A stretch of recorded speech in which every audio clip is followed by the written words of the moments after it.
After forming in 1980 with Dave Gahan, Martin Gore, Vincent Clarke, and Andy Fletcher, Depeche Mode released their debut album Speak and Spell in 1981, which immediately launched them into the British New Wave scene. Initially, Clarke was the main songwriter for the band. However, he left the group after their first album, which saw Gore take over songwriting duties.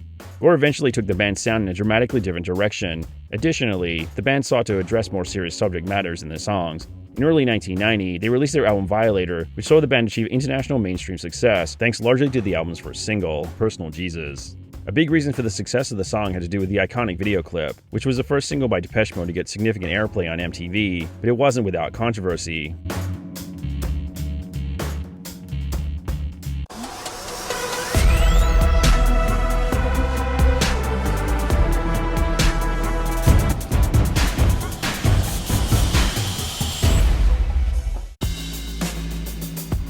Anton Corbijn directed the video clip for Personal Jesus. He began his career as a music photographer in 1975 when NME began to feature his work on a regular basis, often displaying his work on the front page of the weekly magazine. Since their first collaboration, Corbijn has handled principal promotion for Depeche Mode. As of 2020, Corbijn has directed 20 of the band's video clips and designed most of the band's album and single covers since the late 80s. Stylistically, Corbijn is predominantly known for his black and white aesthetic. However, since the late 80s, he's also taken pictures in color. Corbijn has photographed numerous musicians and bands from a variety of genres and eras, from David Bowie to Metallica. However, one of Corbijn's longest-running relationships has been with Depeche Mode, which began in 1986 when he filmed their video clip for the single A Question at a Time.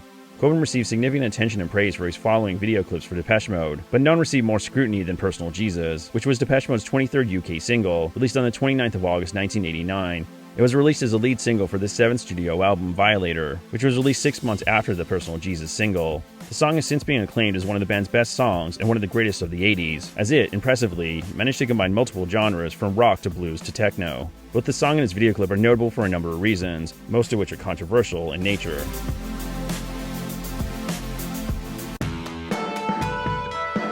The video clip for Personal Jesus features the band members of Depeche Mode on a ranch, which is heavily suggested to be a brothel. Strangely though, that wouldn't be the thing that MTV had an issue with. At the time of the video clip's release, MTV was a cable channel that had been around for 8 years, and originally aired mostly just music videos. Although the channel was aimed at teenagers, and marketed itself as edgy, the video clip for Personal Jesus and MTV's reaction to it, or specifically, one small split-second portion of it, revealed that the channel also had some curious and potentially alarming views on sex. At around the 2-minute 20 mark, there's an interlude that involves heavy breathing, which is correlated with some tight silhouette shots of Gahan huffing, and then some footage of the back of a horse, which MTV took offense to.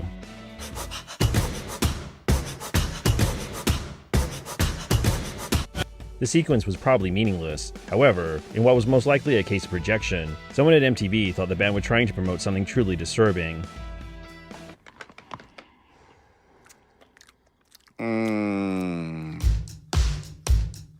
Like most of Depeche Mode's songs, Personal Jesus was written by Gore. In July 1990, Gore spoke with Spin magazine and explained that the song was inspired by the book Elvis and Me by Priscilla Presley.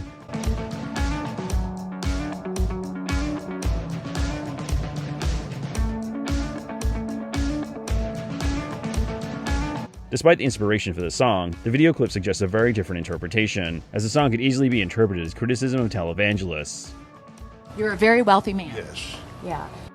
Given that Elvis and Priscilla were the inspiration for the song, it could be interpreted as a criticism of a one-sided relationship, or it could simply be a metaphor about whatever makes you happy as an individual. Typically, despite the initial inspiration, Gore has stated that he rarely writes lyrics with specific meaning, and is fine with people drawing their own personal interpretations of most of his songs. So, the song is written in a way that the lyrics can mean many different things, depending on an individual's personal interpretation.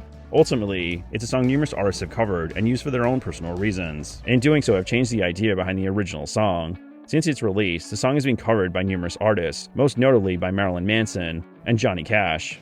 Despite Gore's explanation and inspiration behind the song, Cash's motivation for covering the song in 2002 for America 4, The Man Comes Around, came from the interpretation of it being religious in nature. In contrast, Marilyn had a dramatically different reason for his cover in 2004 for the album Lest We Forget.